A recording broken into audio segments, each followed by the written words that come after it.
தேர்தல் இன்னும் அறிவிக்கப்படவில்லை. டென்டேட்டிவாக தேதி சொல்லிருக்கிறாங்க. அறிவிக்கப்படக்கூடிய தேதியை இறுதியாக அட்டவணை வெளியே வந்ததற்கு பிறகு அதை பற்றி பேசும். திமுக கூட்டணி பேச்சுவார்த்தை மிக தீவிரமாக பண்ணிட்டு இருக்காங்க. அதிமுக தரப்பு மிக சோர்வாக இருக்காங்க அப்படிங்கிற ஒரு பேச்சு. அதாவது ஒரு அரசியல் கட்சி கூட்டணி பேசுவது என்பது அது 4 சுவர்களுக்கு உள்ளால் நடைபெறுகிற ஒரு நிகழ்வு. ஒப்பந்தம் ஏற்பட்டதற்கு பின்னால் உங்களையெல்லாம் அழைத்து வெளிப்படையாக சொல்லுவார்கள். அதனால் உட்காந்து பேச வர்றப்பயே வெளியே சொல்கிறது சாத்தியமில்லை. அது சாணக்கியமாகவும் இருக்காது. அதனால் தேர்தல் அறிவிப்பு வருகிற போது முதலில் அறிவிக்கிற கூட்டணி அதிமுகவாக இருக்கும். ஏற்கனவே பாஜக கூட்டணியில் நம்ம இருக்கக்குள்ள சிறுபான்மையோட வாக்கு வங்கி நமக்கு வெகுவாக குறைஞ்சிருச்சு அப்படின்னு சொல்லி சொன்னாங்க. இந்த முறை மோடியா எடப்பாடியா அப்படின்னு சொல்லி தேர்தல் களத்தில் இறங்கும் அப்படின்னு சொல்லிட்டு இவங்க செய்தி தொடர்பாளர் சொல்லியிருக்காங்க. அது எப்படி நான் பார்க்குறீங்க? எந்த செய்தி தொடர்பாளர்? சிவசங்கரி. அதாவது தமிழ்நாட்டை பொறுத்தவரை தேர்தல் களம் என்பது அனைத்து இந்திய அண்ணா திராவிட முன்னேற்ற கழகத்திற்கும் திமுகவுக்குமான களம்.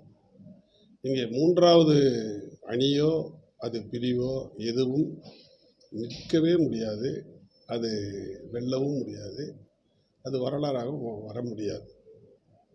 ஆளுங்கட்சியாக இருக்கக்கூடிய திமுக மிகப்பெரிய பலத்தோட இந்த கூட்டணி பலத்தோட ஏற்கனவே சட்டமன்ற கூட்டணி பலத்தோட இருக்கிறாங்க. அதுக்கு மாற்று வழி என்ன அதிமுக?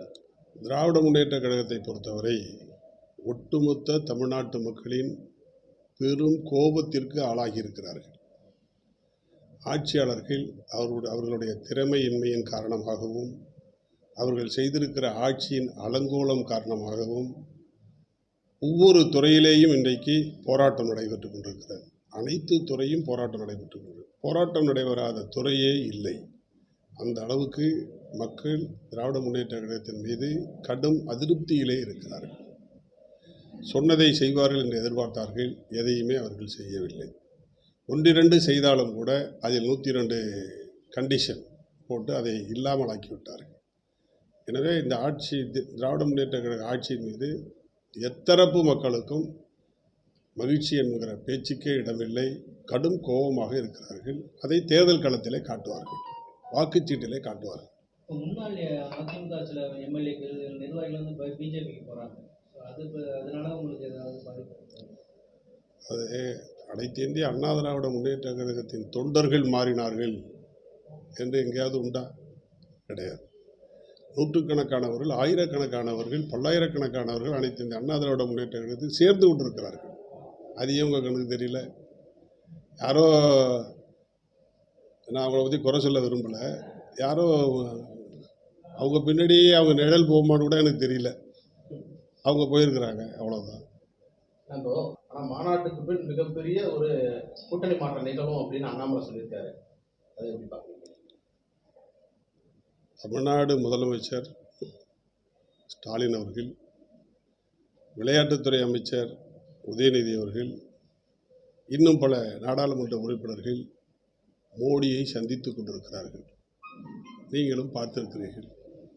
அதிமுக நாடாளுமன்ற உறுப்பினர்களோ அதிமுக தலைவர்களோ யாராவது பிஜேபி நிர்வாகிகளை பார்த்துருக்கிறார்களா, சந்தித்திருக்கிறார்களா, பேசியிருக்கிறார்களா? கிடையாது. அதாவது சிறுபான்மை மக்கள் அனைத்து இந்திய அண்ணா திராவிட முன்னேற்ற கழகத்தை ஆதரிக்க தொடங்கிவிட்டார்கள். இம்முறை சிறுபான்மை மக்களுடைய வாக்கு வராது என்கிற எண்ணம் ஏற்பட்டு விட்டதால் திராவிட முன்னேற்ற கழகத்தவர்கள் இப்படிப்பட்ட ஒரு பிரச்சாரத்தை சொல்லுகிறார்கள். இது தவறானது. பிஜேபியோடு அனைத்து இந்திய அண்ணா திராவிட முன்னேற்ற கழகம் ஒட்டுமில்லை, உறவும் இல்லை, என்றைக்கும் இல்லை என்பதை உறுதியாக எடப்பாடியார் அவர்கள், என்னுடைய பொதுச்செயலாளர்கள் தெரிவித்திருக்கிறார்கள். செய்திகளை உடனுக்குடனும் துல்லியமாகவும் தெரிந்து கொள்ள சப்ஸ்கிரைப் பண்ணுங்க.